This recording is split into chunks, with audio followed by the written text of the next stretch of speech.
ሰላም እንዲናችሁ በያላችሁ በጥል ነገር ሰላም ነው። አሸይና አንድ ያላችሁ ሞኝላችሁ አለው ቤተሰቦች ስትገቡ እንደልማዳችሁ ላይክ እና ሼር ያደረጋችሁ ሐሳቦቻችሁን ለብዙዎች አካፍሉ። ለዚህም ከልቤ አመሰግናችሁ አለ። ዛሬ ወደ ሚዛናችን ይዘንላችሁ የመጣን እንግዲህ ብፁዕ አባታችን አቡነ ጴጥሮስ ወደ ኢትዮጵያ እንዲገቡ ተፈቅዷል። እንግዲህ ግንቦት አጋባሽ ላይ ቅዱስ ሲኖዶስ ጠቅላላ ጉባኤ አለ። በዚህ ጉባኤ ላይ እንግዲህ እንደምታውቁት ብፁዕ አቡነ አብርሃምና ብፁዕ አቡነ ጴጥሮስ የሥራ ጊዜያቸውን የአገልግሎት ጊዜያቸውን ሊጨርሱ አንድ ወር ብቻ ነው የቀራቸው። ይህም እንግዲህ ግንቦት አጋማሽ ላይ አጠቃላይ ስብሰባ ጉባኤ ተደርጎ ወይም ሌላ ጸሐፊ ሌላ ስራ አስኪያጅ ይሾማል ወይ እነሱ እንዲቆጥሉ ይደረጋል። እንግዲህ በዚህ ላይ እንግዲህ ከፍተኛ ሽኩቻ ይኖራል ተብሎ ይታሰባል። የጨረቃ ጳጳስ እንግዲህ እንቁላል በእግሯ ትሄዳለች፣ እንቁላል ቆስ በቀስ በእግሯ ትሄዳለች እንደተባለው ከጫካ ተደራጅተው ወደ ቤተ ክህነት ገብተዋል፣ ወደ ጵጵስና ገብተዋል። ከጵጵስና እንደገና ከፍ ብለው ስራ አስኪያጅና ዋና ጸሐፊ ከዛ ፓትርያርክ ለመሆን በጉልበት በግብጣይነት በጀብደኝነት በአጉል ጀብደኝነት እዚህ ተደርሳል። ስለዚህ በግንቦት አጋማሽ ደግሞ ከፍተኛውን የቤተ ክርስቲያናን ስልጣን ለመያዝ ደግሞ ከፍተኛ አንገት ለአንገት የሆነ ትንቅንቅ ይጠብቃቸዋል። እንግዲህ እውነት ለመናገር እነዚህ በቀላሉ የሚተዉ ሰዎች አይደሉም። እጅግ በጣም አደገኛ ነው። እንደምታውቁት እንግዲህ ብሮ ቤዛነህ እንኳን አሁን ለስራ አስኪያጅነት ይወዳደራል። ነገረ ማርያምን ቁጭ ብለ ያልተማረ የጳጳሳትን ቆብና ኮፍያ መስቀል ከመርካቶ ገዝተው ጳጳስ የሆነ አሁን አቡነ በርናባስ አህያም ውሻም ስጋ አጥንት መጋጥ ትችላላችሁ፣ የአህያም የዘንዶም የእባብም ያሉት አሁን እሳቸው ስራ አስኪያጅ ሲሆን አይዘገንንም? አይከብዳቸው? እኔ በጣም ከሚገርም ነገር እኮ ነው። እንቁላል ቀስ በቀስ አሉ በእግሯ ትሄዳለች አሉ። ቀስ በቀስ አሁን እና አቡነ በርገር ፓትርያርክ ሊሆኑ ማለት ነው። ቀስ ብለ ስራ አስኪያጅ፣ ቀስ ብለ ጸሐፊ፣ ቀስ ብለ ፓትርያርክ ይሆናል። ያ ካልሆነ ደግሞ ሲኖዶስ ገንጥለው ፓትርያርክ ይሆናል። ያጓጓል። እውነት ለመናገር አኗኗራችሁን ላየ ሰው የ25 የ30 ሚሊዮን ብር መኪና ስትነዱ ላየ ሰው ያን የመሰለ ቤተክርስቲያን ስትሰጥ ላየ ሰው እንደ ደሜን ብከፍል ስለዚህ ስልጣን የሚያሰኝ ነው። እና የጨረቃ ጳጳሳት እባካችሁ ተው። ከዚህ በኋላ ይሄ ወንበር ብዙ ሰው ያነባበት ቤተክርስቲያን ተንበርክካ ምህላ ያደረገችበት ብዙ ያለቀሰችበት ስለ ቤተክርስቲያን ብቻ ሳይሆን ስለ ሀገር ያለቀሰችው ለቅሶ የሚሰማበት ቀን ስለሆነ ከዚህ በኋላ ወንበሩ እሳት ይሆናል፣ ያቃጥላቸዋል፣ ይቆጽፋቸዋል፣ ያጠፋቸዋል እና ይቁርባቸው። በፖለቲካ በዘር በመንደር ተደራጅታችሁ ቤተክርስቲያንን ለመክፈል ለመበተን የምትራራጡ የጨረቃ ጳጳሳት ከዚህ በኋላ የሚሳካ አይመስለኝም። እንግዲህ እነዚህን ሁለት ትልልቅ አባቶች ለማንሳት ከፍተኛ ሽኩቻ ይኖራል ግንቦት ወር ላይ። ይሄ ምክንያቱም በደንብ የተሰራበት ጉዳይ እንደምታውቁት ብዙ አቡነ ጴጥሮስ ስማቸው በብዙ ለማጥፋት ከወያኔ እስከ ሸኔ ብዙ ተጥሯል፣ ብዙ ተሞክሯል። ወያኔ ፋኖ ጴጥሮስ፣ ፋኖ ጳጳሱ፣ ጄኔራሉ ጳጳስ፣ ሻለቃው ጳጳስ፣ አቡነ ጴጥሮስ እያለ ለረጅም ጊዜ ብፁዕ አቡነ ጴጥሮስ ሲያንቋሽሽ ሲያዋርድ ክብራችን ዝቅ ለማድረግ ሲሞክር ነበረ። ይሄ የመሆንበት ምክንያት ደግሞ ወያኔ የወልዲያን ህዝብ፣ የቆቦን ህዝብ፣ የአላማጣን ህዝብ፣ የደሴን ህዝብ በመድፍም በቦምብም እያቃጠልኩ እያነደልኩ እየጨፈለቁ በታንክ እመጣለሁ ለምን ይከለክሉኛል ነው። አሁን የሁሉ ፋኖ ጴጥሮስ፣ ጄኔራሉ ጳጳስ፣ ጄኔራሉ ጴጥሮስ እያለ የሚሰድብበት ምክንያት ወያኔ ሆን ሸኔ ለምን የኢትዮጵያ ኦርቶዶክስ ምዕመናን ለምን አላርድም ለምን ትከለክሉኛላቸው አሉ በሚል ነው። እንግዲህ ይሄ ብስጭትና ትክክል ናቸው። አባታችን ሀገራችን ችግር ውስጥ በገባችበት ጊዜም በሰሜኑ ጦርነት ገብተው ህዝባቸውን ለማጽናናት ለማረጋጋት ያደረጉት ጥረት በሙሉ ከልብ እናመሰግናለን። የኢትዮጵያ ኦርቶዶክስ ቤተክርስቲያን የጨረቃ ጳጳሳት እንደ ሽፍታ እንደ ወንበዴ እንደ መንደር ጸብ እንዳለበት ልጅ ታውቃላችሁ። የጨርቀስ ልጆች፣ የሜክሌላንድ ልጆች፣ የጣሊያን ሰፈር የአሜሪካ ግቢ ልጆች ተብለው ድሮ ልጆች ስለት ይዘው ይወጋጉ ነበር።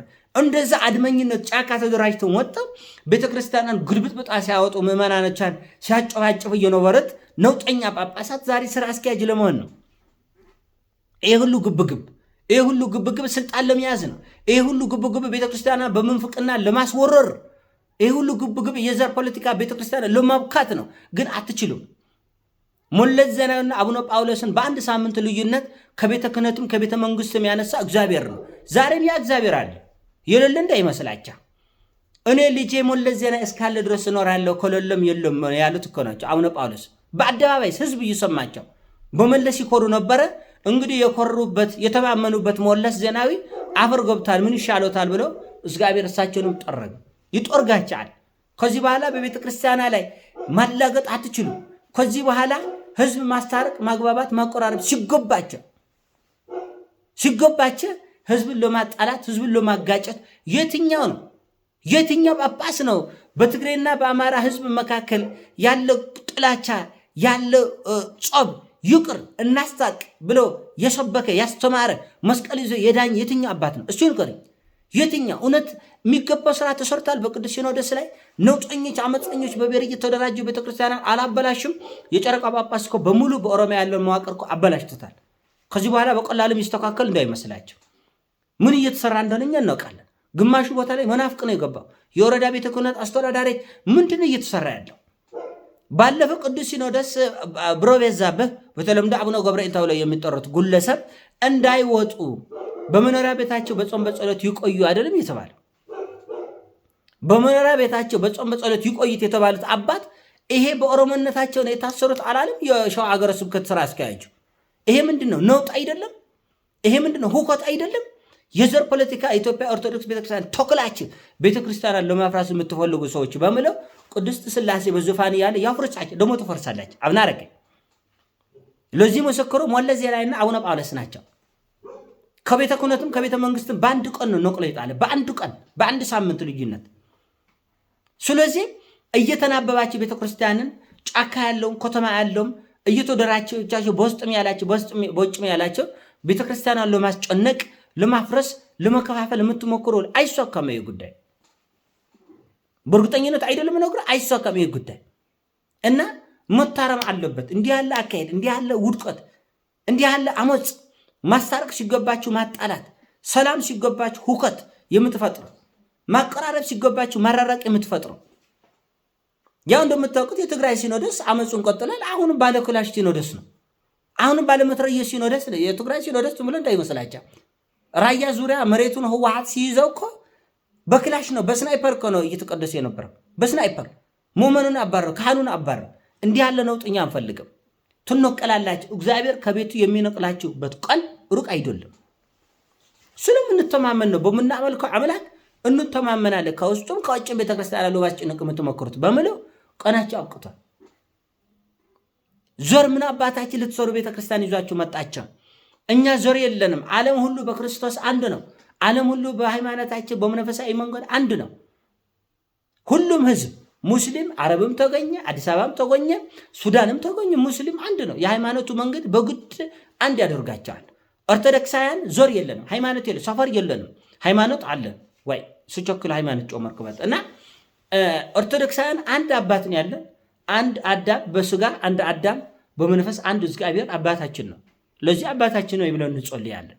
ስለዚህም አሁንም ትጥቃችንና ስንቃችን እያደራጃቸው ቤተክርስቲያንን በውጭም በውስጥ ሆናቸው ለማፍረስ የምትሞክሩ ሰዎች ጊዜው ያበቃ ይመስለኛል። ጊዜ ያበቃ። ለምን የእናትች እንባ ፈሰሰ ቤተ መቅደስ ላይ። እረ ሀገራችንን አንድ አርጉልን፣ እረ ህዝባችንን አንድ አርጉልን፣ እረ ቤተክርስቲያንን ሰላም አርጉልን ብለ እናቶች ተንሸቅጭቀው ተጎንብሰው ያፈሰሱት እንባ ጎርፎናል። ከዚህ በኋላ ቤተክርስቲያንን ለማወቅ አትችሉም። ያቆጥላቻል እንደ እሳት ነው። ያጠምቃቻል እንደ እሳት ነው። ያቆጥላቻል እንደ እሳት ነው። በቅቷል። እግዚአብሔር ህዝባችንን እንባ ሶምታል። የእናቶችን እንባ ሶምታል። እና ይሄ ሁሉ ነገር መታረም ያለበት ነገር በፍጹም ተገቢ አይደለም። በፍጹም እኮ ነው። እና ቤተክርስቲያንን ማስታረቅ፣ ህዝባችንን ማስታረቅ፣ ማግባባት ሲገባቸው የባሰ ሁከት የባሰ ነውጥ ነው የፈጠራቻት።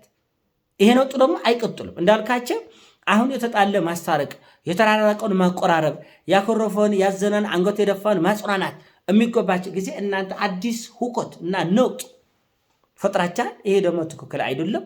መታረም አለበት፣ መስተካከል አለበት። ለወደፊቱ እንዲህ ያሉ ነገሮች ካልታረሙ ለእናንተም ጥሩ አይደለም። ለቤተክርስቲያን ብቻ ሳይሆን ለእናንተም ከባድ የሆነ ፈተና ይመጣል።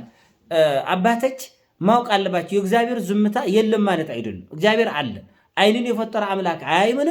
ጆሮን የፈጠረ አምላክ አይሰማምን? ይላል አባቶች። ስለዚህ ዓይንን የፈጠረ ይሰማል፣ ያያል። ጆሮን የፈጠረ ይሰማል። የእናቶች ለቅሶ፣ የህዝብን ሮሮ፣ የመጣን መከራና ጭንቅ ይሰማል እግዚአብሔር በዙፋን ያለ። ይህን ማወቅ አለባቸው። ስለዚህ ቤተክርስቲያንን ልቆቅ አርጋት። ስጋዊ ስልጣን፣ ስጋዊ ትምክት፣ ስጋዊ ያዝኙ ልቆቀኝ የትም አያደርስምና በሚቆጥለው የግንቦት ወር የቅዱስ ሲኖዶስ ስብሰባ ላይ ጉባኤ ላይ መንፈስ ቅዱስ ተገኝቶ ተንኮል ያሰባችት በሙሉ በልባቸው ድንጋጤ የሚፈጥሩበት ፍርሃት የሚፈጥሩበትና ቢቻል አንዳንዶቻችን የሚቆነጥጡበት ቢሆን ምኞታችን ነው፣ ጸሎታችን ነው። ይሄ ደግሞ ይደረጋል ብለን ተስፋ እናደርጋለን። የኔ ሐሳብ ነው። ሲሞቻችን ላይ አርግ ሼር አድርጉ። ፒስ